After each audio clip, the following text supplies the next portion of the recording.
예, 저번에 정규 분포를 배웠고 이번에는 표준 정규 분포를 배우게 됩니다.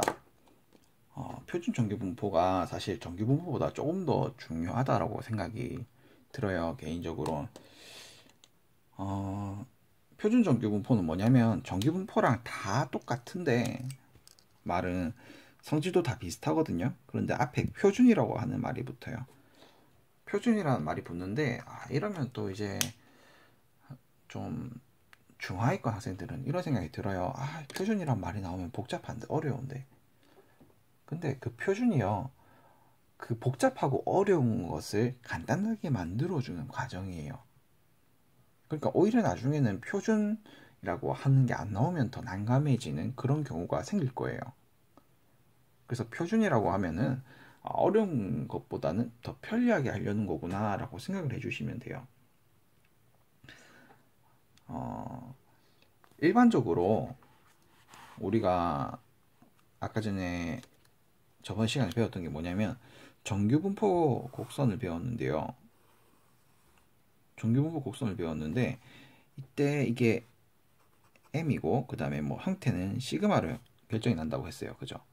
정규분포가 이때는 평균이 m이고 표준 편차가 시그마인 i였어요. 그런데 표준 정규분포, 즉 이건 어떤 거냐면, 표준 정규분포는 어떤 거냐면 정규분포는 평균이 0이고 표준 편차를 1로 바꿔주는 i입니다. 그렇기 때문에 좀 통일이 된다라는 거죠. 좀 편해진다라는 거죠. 모양 자체가 어떤 그래프든지 간에 다 통일이 된다라는 거죠. 그래서 이제 표를 통해 가지고 계산이 가능해요. 확률이 가능해요. 계산 확률이. 그러니까 오히려 더 편해진 거예요. 수학 교과서 같은 거 뒤에 보면 표준 정규 분포 표가 있습니다. 표준 정규 분포 표가 있거든요. 그 표를 뭐 이용하는 문제는 거의 없을 거예요. 그쪽에서 찾아라는 문제들은. 왜냐면 문제에서 다 줘요. 문제에서 다 주는데 그렇게 활용을 할 수가 있다는 거죠. 이제 정확하게 확률을 구할 수 있다는 거죠. 여러분들이 적분을 할 필요가 없어진다는 거죠. 그 값들은 뭐 다 적분이나 뭐 그런 걸 통해서 얻어졌을 거예요. 그런데 여러분들이 직접 그렇게 계산할 필요는 없다는 거예요. 그래서 이 과정을요, 이렇게 바꾸는 과정을 우리가 뭐라고 하냐면 표준화라고 합니다. 표준화라고 합니다. 바꾸는 과정을 표준화라고 해요. 그리고 이 과정에서는요, 이제 여러분들이 이 과정에서는 괜찮은데 이 문제를 풀어가는 과정에서는 여러분들이 이제 소수점 계산도 좀 많이 하셔야 되기 때문에 덧셈 뺄셈 계산 꼼꼼하게 해주셔야 돼요. 그래서 이번에 표준화를 어떻게 하는지 한번 보도록 하겠습니다. 표준화 과정은요, 확률 변수 x가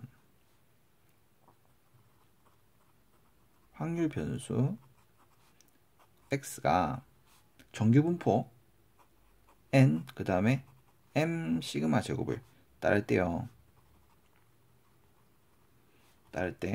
이렇게 줍니다. z 표준화가 된 게 z입니다.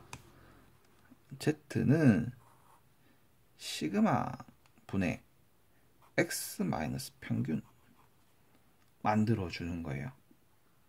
이렇게 해주면 이제 z는 어떻게 되냐면 n 0,1의 제곱을 따르게 됩니다.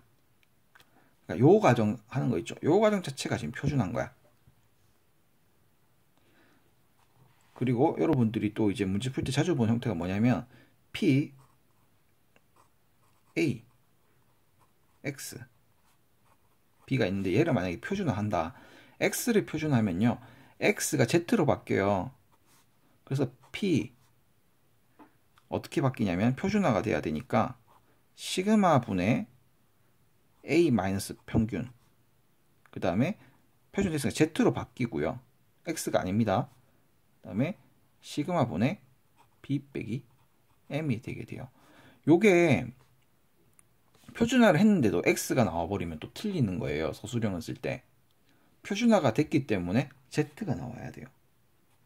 그럼 예를 한번 제가 들어드리면 요거 그대로 따라오고요. n이 뭐를 따르냐면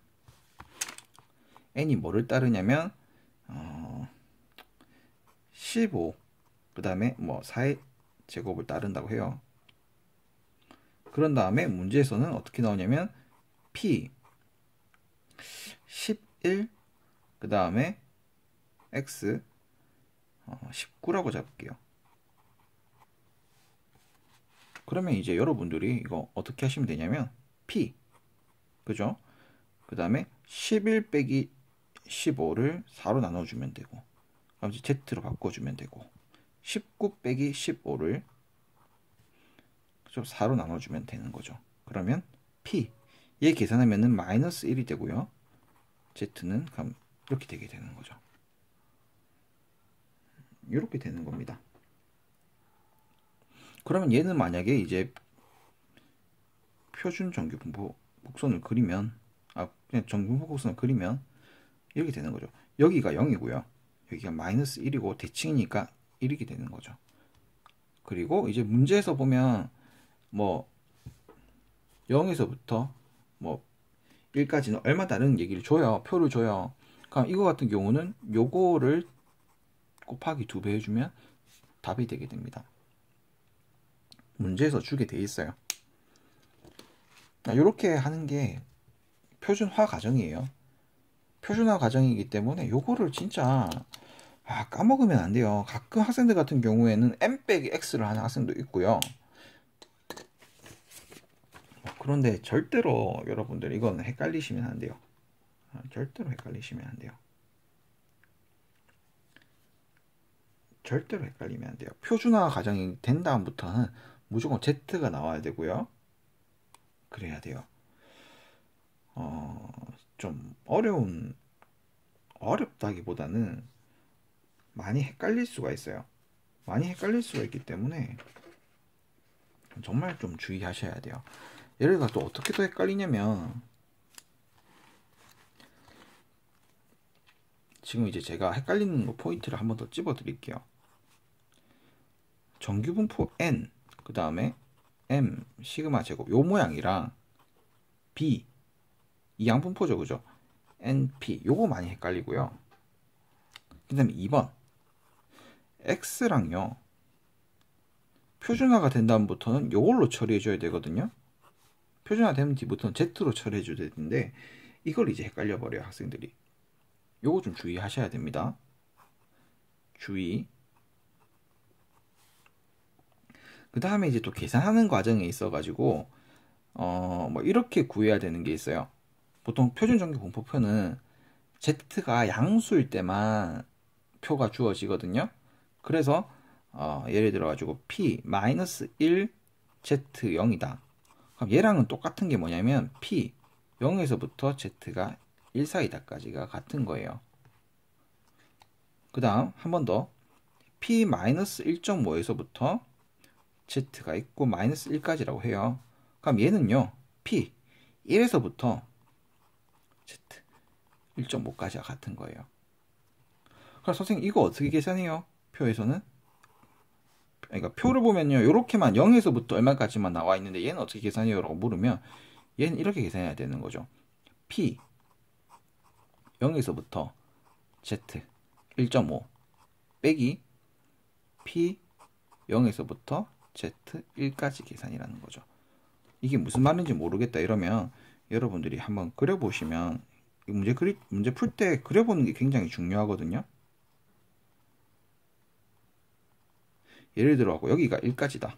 0이고 여기가 1.5다. 근데 문제에서 원하는 건 이 부분이야. 그죠? 1에서부터 1.5까지 구하라고 했으니까. 그러면 봐봐요. 0에서부터 1.5까지 넓이가 있고 여기서 0에서부터 1까지를 빼버리면 얘 넓이가 나오죠. 그죠? 너무 당연한 거죠. 그러니까 봐봐. 요 넓이에서 여기까지가 넓이가 얼마냐면 1.5까지 넓이잖아. 그죠? 근데 여기서 이 아이를 빼버리면 요 넓이가 되죠. 그 얘기입니다. 요런 계산들이 좀 생각보다 많이 나와요. 그 다음에 또 요런 거 똑같은 계산이긴 한데 마이너스 1.5에서부터 x z죠. z 뭐 2까지다 라고 문제가 나오면 어떻게 풀어주면 되냐면 p 0에서부터 z 1.5까지 더하기 p 0에서부터 z 2까지 계산해 주시면 돼요. 이게 무슨 말이냐, 항상 그래프 그리세요. 이거 안 그리면 나중에 헷갈려서 틀려버려요. 마이너스 1.5 그 다음에 뭐 2라고 합시다. 그러면 제가 말씀드렸다시피 요거 음수일 때는요 표가 없어요. 계산이 없어요. 그러니까 양수일 때 표를 보면요 이 넓이랑 이 넓이랑 같잖아요. 1.5일 때는 넓이가. 그러니까 요 넓이 한번 더하기, 그죠? 더하기 이 넓이가 돼버리면 이거 더하기 요게 된다는 거죠. 그죠? 왜냐면 이 빨간 것만 이렇게 넘기면 똑같잖아요. 그죠? 이렇게 됩니다. 그 다음에 이제 마지막으로 살펴봐야 되는 게 어떤 거냐면 이항분포와 정규분포와의 관계예요. 이항분포와 정규분포와의 관계 한번 써보겠습니다. 이항분포와 정규분포의 관계예요. 이항분포는 이산확률 변수랑 관련이 있는 건데, 그죠? 얘는 이산확률이고요. 얘는 이산이고요. 얘는 연속인데요. 그죠? 한 번 더 좀 살펴보고 가겠습니다. 이항분포는 B, N, P였고요. 평균이 뭐였었냐면 NP였죠. 그 다음에 분산이 얼마였니라고 물으면 NPQ였습니다. 그죠? 표준 편차가 얼마니라고 물었으면 루트 NPQ였어요. 그럼 얘를요, 이제 시행 횟수가 정말 커졌다, 많아졌다, 뭐 30, 50, 70회 혹은 뭐 100회, 300회, 500회 이런 식으로 n이 커졌다. n이 커지면요 정규분포로도 얘가 움직여요. 정규분포로도 얘가 활약을 합니다. 근사적으로 활약을 해요. 그래서 이거를 충분히 크다라는 가정이 붙었으면 n으로 바뀌게 되고요. 그럴 때 평균 자리에는 np가 들어오게 되고, 그 다음에 이 자리에는 npq의 제곱이 들어가게 된다 이거예요. 그러니까 요거를 또 다르게 표현한다고 하면 np 그 다음에 npq라고도 쓸 수는 있겠죠. 그런데 저는 이거를 일단 추천드려요, 여러분들한테. 그럼 만약 얘를 가지고 표준화를 한다, 얘를 가지고 표준화를 한다라고 하면은 시그마 부분에 들어가야 되는 게 루트 npq 그 다음에 x 빼기 np가 되게 되는 거겠죠. 이 과정은 전부 다 어떤 게 붙냐면 n이 충분히 크면 이라는 얘기가 들어가요. n이 충분히 크다라는 얘기는 n이 적어도 요 소문자 n이요 적어도 한 30, 50 이상 그런 경우에요. 여기에 관련된 문제를 하나만 뭐 보도록 할까요? 하나만 봅시다. 딱 하나만 볼게요. 주사위가 있는데 주사위를 72회 던져요. 72회 던질 때 6의 배수라고 할게요. 6의 배수? 6의 배수라고. 6의 약수. 아니에요. 제가 그냥 뭐라고 할까요? 5 이상의 눈이라고 할게요. 5 이상의 눈. 5 이상의 눈이 16회 이상 32회 이하 나올 확률을 구하세요. 어떤 범위가 주어졌어요. 16회 이상에서부터 32회 이하. 그럼 얘가요, 만약에 그냥 이항분포로 제가 표시해 보겠습니다. 이항분포로 따지면 5 이상의 눈이 나올 확률은 얼마냐면 5랑 6만 나오니까 6개 중에서 2개가 나오니까 3분의 1이죠. 6분의 2는 3분의 1이죠. 그래서 72 3분의 1이 되게 됩니다. 그런데 얘를요, 이제 만약에 이항분포식으로 철저하게 이항분포식으로 문제를 푼다라고 하면 이렇게 됩니다. 72회 중에서 16번은 3분의 1의 확률이 나와야 되고 나머지는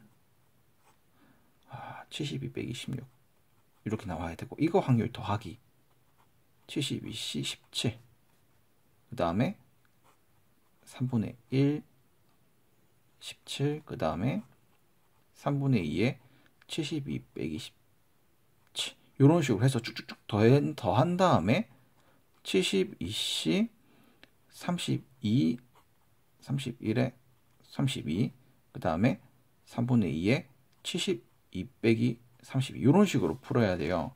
그럼 이렇게 언제 다 계산을 해요? 이거 계산 못해요. 이거는 아예 시험 시간 50분 내에 다 풀지도 못할 거예요. 이거는. 그럼 이때는 이렇게 푸는 게 아니고요. 어떻게 푸냐면 n이 충분히 크다라고 했잖아요. 이 정도면 충분히 커요. 30 이상이면 충분히 크다라고 보셔도 됩니다. 이 과정을 그대로 따라가 주시면 돼요. 그냥 이거를 봐봐요. 우리가 지금 정리를 하기를 이렇게 정리했어요. b 72 3분의 1로 정리하기로 했습니다. 그럼 이때 평균이 어떻게 되냐면 np니까 평균이 np니까 72 곱하기 3분의 1이고요. 그럼 이게 얼마 나옵니까? 24가 나오겠네요. 24. 그죠? 24 맞죠? 그죠? 72 나누기 3은 2, 3은 6, 10이니까 4, 24가 맞네요. 그죠?